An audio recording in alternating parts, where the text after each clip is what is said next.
is to make it accurate, we need to use the spatial mixtures, and we need to make sure several important parameters. Okay. Okay guys, now let us talk about the reverse transcriptase PCR. Remember, this reverse transcriptase PCR is also called RT-PCR. RT-PCR means reverse transcriptase PCR, not the real-time PCR. You must understand this concept. Now in this reverse transcriptase PCR, as the term suggests, we know that reverse transcription means what we know by about transcription is, suppose we are having the DNA. From the DNA we are having single stranded RNA. This process is called transcription. But now there is a modification. If we need to provide DNA from RNA, we call it the reverse transcription. So transcription is happening, but it is in reverse orientation, RNA to DNA. That's why it is called the reverse transcription. And the enzyme that is utilized for reverse transcribing the RNA into the DNA is called the reverse transcriptase. Now the kind of PCR where we utilize reverse transcriptase enzyme will be called the reverse transcriptase PCR. Okay, for this reverse transcriptase PCR or RT-PCR, we must have two type of reaction. One is the first stand reaction, second one is the second stand. Now this PCR is very much similar to the conventional PCR, but in conventional PCR what we do, we are having a DNA sequence. From the DNA sequence we produce single stranded DNA, and by denaturing the DNA, then we put our primers. So let us suggest here the primers are in red color. So now primers, forward and reverse primers will be added, then the amplification will be going on. But in case of this reverse transcriptase PCR, what is the basic goal? Suppose this is the RNA. Now this RNA will be duplicated, and this RNA will be made and complicated to produce the DNA, right? So RNA will be made DNA. So this is the previous RNA strand, and this green color strand is new. So using reverse transcriptase enzyme, the RNA is transferred, and it will be transformed into DNA. This DNA is called cDNA or complementary DNA, as we know. This is called complementary DNA. The DNA which is provided and produced from the RNA using reverse transcriptase will be called the complementary DNA.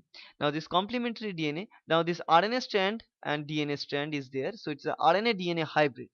Now this complementary DNA, this RNA DNA hybrid needs to be dissociated. In the second strand reaction, the digestion of cDNA and RNA hybrid is done using RNase H, and this RNase H will chew off this RNA strands. So we left off with only this DNA strand, and another DNA strands will be synthesized. Now what we get a DNA strand, then the rest of the process will be like the normal conventional PCR. Now this DNA will be separated, the strands will be separated. So here is two strand. Now the primers will be added. So again the primers, for example, so here is the primer, forward and reverse primer will be added, then the amplification will go on like the conventional type. Now if we look at this process carefully, what we get, this part of the process is a conventional PCR, but for this kind of reverse transcriptase PCR, two steps are more. First stand reaction is the synthesis of complementary DNA from RNA using reverse transcriptase, and the second strand reaction is a digestion of cDNA RNA hybrid, and then providing and producing a double stranded DNA. Okay, after that the rest of the process will be same. Now this kind of process allows the detection of even rare and low copy number of mRNA sequences.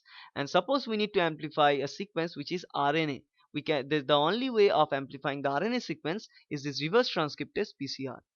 Normally in conventional PCR we can separate only DNA sequences, but we can separate we can amplify RNA sequences by this kind of reverse transcriptase PCR. And this is very much sensitive. Even rare or low copy mRNA sequence can also be uh, amplified.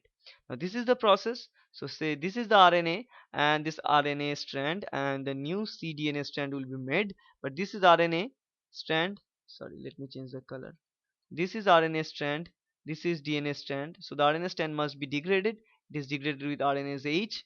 So we left out with only one cDNA strand, and then we provide another cDNA strand, so that then we get both of the cDNA strands together. Then we utilize normal PCR process. So denaturation of the double stranded cDNA, then adding primer, then adding tag polymerase so that it can polymerize the sequence and provide an amplify or desired segment. So you get again a double stranded DNA, again denaturation at 94 degrees Celsius temperature, annealing of primer at 54 degrees Celsius or 53 degrees Celsius temperature, then again at the 72 degrees Celsius temperature, elongation of the existing 3' hydroxyl of the primer to provide us the exact desired sequence. And so on, it will move on and start providing our desired segment of sequence. So we are amplifying our mRNA sequence which were previously given.